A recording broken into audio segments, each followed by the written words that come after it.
अरे कौन पागल है भाई, दिखाई नहीं दे रहा, मैं यहाँ सो रही हूँ। माँ की आवाज? तरुण, ये तो मुझे मेरी माँ की आवाज लग रही है। कैसी बात कर रही हो तुम? तुम्हारी माँ सड़क पर क्या करेंगी? ये तो तुम बिल्कुल ठीक कह रहे हो कि मेरी माँ यहाँ क्यों होगी, पर ऐसा नहीं हो सकता। मैं अपनी माँ की आवाज पहचानने में कोई गलती नहीं कर सकती हूँ। मैं एक बार चेक करती हूँ, तुम रुको। देख लो। तरुण, वो मेरी माँ ही है। मैंने तुम्हें कहा था ना कि मैं गलती नहीं कर सकती। पर माँ सड़क पर क्या कर रही है? ये तो मुझे भी समझ नहीं आ रहा कि वो यहाँ क्या कर रही है। एक काम करते हैं, हम चल के पता लगाते हैं। तुम मास्क लगाओ। चलो।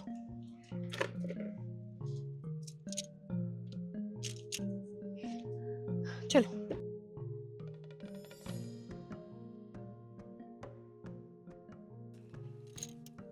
और सुनिए, आंटी जी, मैं आपसे ही बात कर रही हूँ, सुनिए। कौन है भाई? क्या मैं आपसे एक सवाल कर सकती हूँ?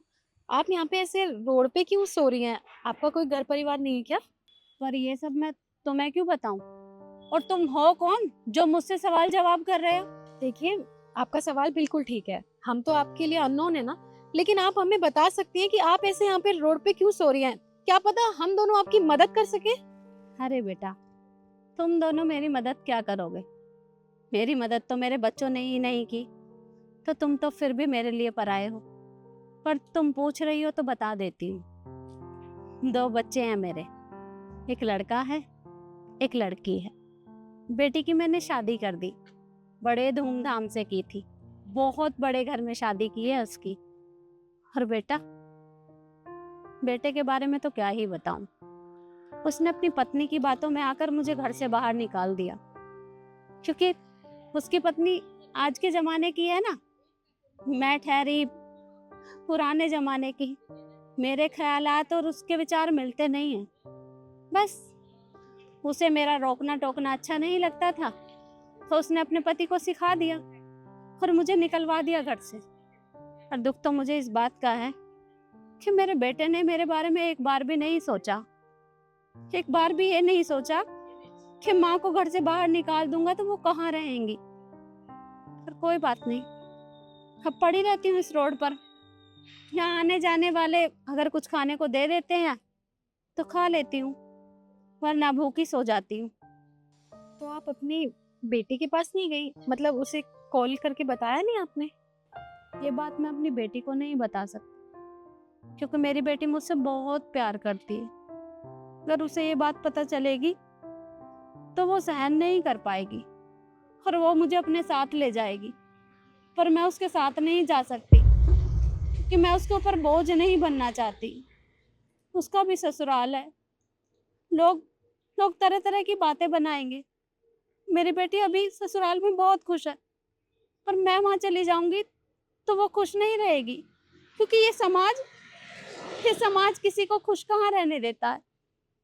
इसी वजह से मैंने अपनी बेटी को नहीं बताया। बस यहाँ पड़ी रहती हूँ, क्योंकि ये भगवान मेरी नहीं सुनता।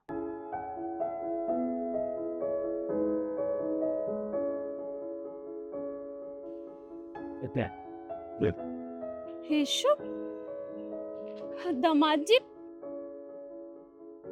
माँ।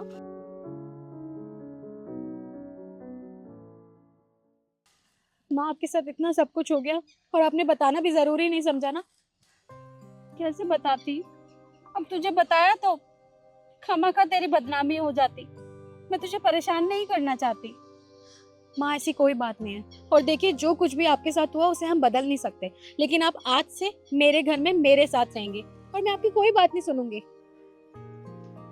पर बेटा, मैं तेरे साथ नहीं जा सकती, कि तेरे साथ जाऊंगी तो लोग तरह तरह की बातें बनाएंगे, तो समाज तुझे जीने नहीं देगा। माँ, कौन सा समाज? आप कहाँ है वो समाज जब आपके बेटे ने आपको घर से निकाल दिया? आप कहाँ है वो समाज जब आप यहाँ पे रोड पे पड़ी हुई हैं, जब किसी ने आपको आके पूछा? माँ, इस समाज के बारे में सोचेंगी ना तो कभी भी जीवन जी नहीं पाएंगी। ये समाज हमें कुछ नहीं देता सिवाय तानों के। आप अच्छा करेंगी तो भी समाज आपको सुनाएगा, आप बुरा करेंगी तो भी समाज आपको सुनाएगा। तो समाज की परवाह छोड़िए और आप मेरे साथ मेरे घर चलेंगे और वहाँ रहेंगी। और माँ, जैसे आप यीशु की माँ हो, ऐसे मेरी भी माँ हो।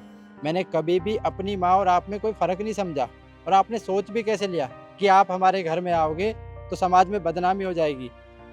आप समाज की छोड़ो, अगर आप हमारे घर आते ना तो हमें बहुत अच्छा लगता, हमें आपकी सेवा करने का मौका मिलता।